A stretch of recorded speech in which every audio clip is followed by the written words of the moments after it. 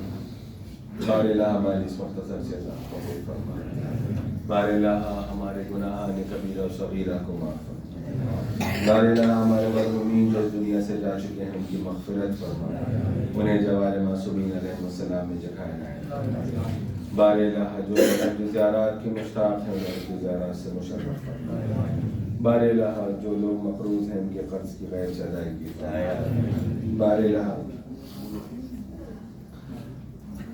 بار الہ امام زمانہ کی ظہور میں تعجیل فرما، ہم سب کو ان کے اعوان و انصار میں شمار فرما۔ ربنا تقبل منا انک انت السمیع العلیم۔ ایک مرتبہ سورہ حمد اور 3 مرتبہ سورہ توحید کی تلاوت فرما کر جملہ شہدائے راہ خدا اور منی فیملی کے تمام مرحومین کی روح کو عیسیٰ فرما۔